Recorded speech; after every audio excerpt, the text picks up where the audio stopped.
Bismillahirrahmanirrahim. Sirot terambil dari 3 huruf, yaitu huruf sod, ro, dan to. Pakar-pakar yang lain mengatakan bisa juga dibaca dengan zirot, yaitu dengan menggunakan huruf zai, mengganti huruf sod dengan huruf zai.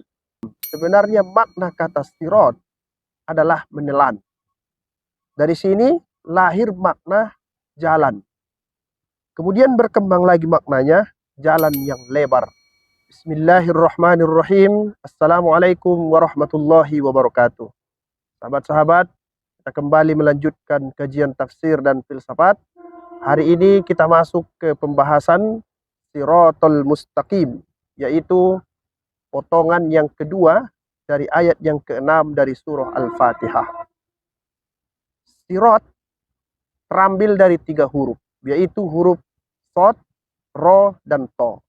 Pakar-pakar yang lain mengatakan bisa juga dibaca dengan zirot, yaitu dengan menggunakan huruf zai, mengganti huruf sod dengan huruf zai.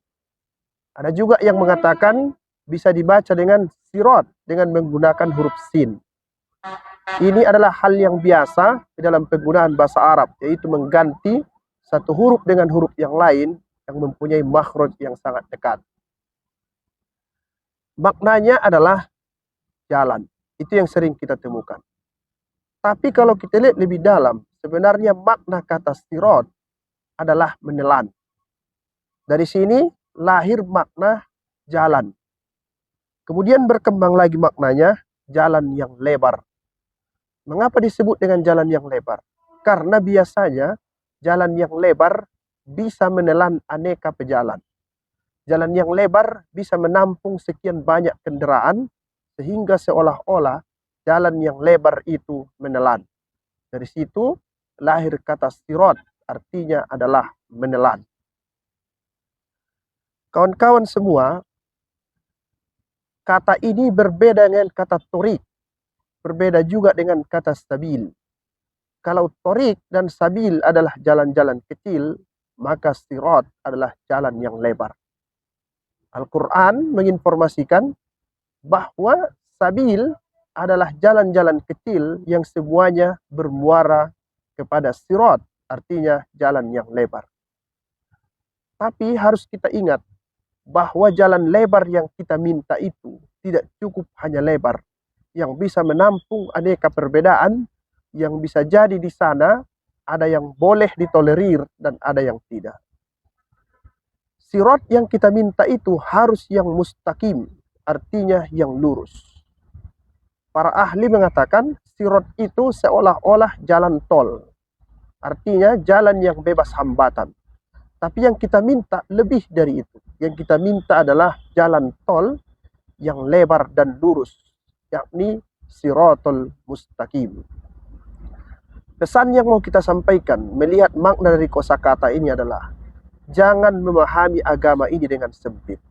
Hari-hari ini banyak kita lihat, terutama di media sosial, ada sebagian sahabat-sahabat kita yang muslim yang memahami agama ini dengan cara yang sempit, sehingga memaksakan hanya satu pendapat. Padahal kita semua yang berbeda pendapat itu bisa ditelan oleh kata sirat. Artinya semua bisa ditampung dan masuk di jalan yang benar.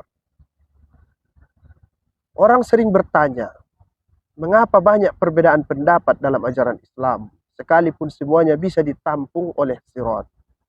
Pakar-pakar usul fikih mengatakan, biasanya mereka membahasnya dalam satu subbab kecil yang disebut dengan asbabu ikhtilafil fuqaha.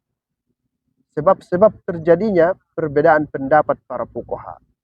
Mereka mengatakan bahwa sebab yang pertama terjadinya perbedaan pendapat itu adalah kosakata Al-Quran.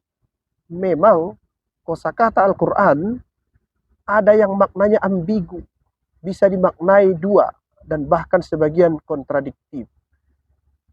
Yang sering diangkat oleh pakar fikih adalah kata kuru yang bisa bermakna haid dan juga bisa bermakna suci. Dari sini terjadi perbedaan pendapat khususnya dalam mazhab Hanafi dan mazhab Syafi'i dalam menentukan durasi ataupun masa haid seorang perempuan.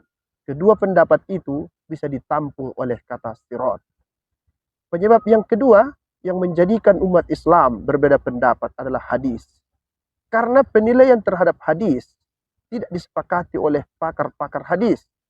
Ada yang mengatakan satu hadis itu dhaif karena dia menerimanya dari jalur yang lain, dengan pakar yang lain yang mengatakan hadis itu sahih karena dia menerimanya dari jalur yang lain.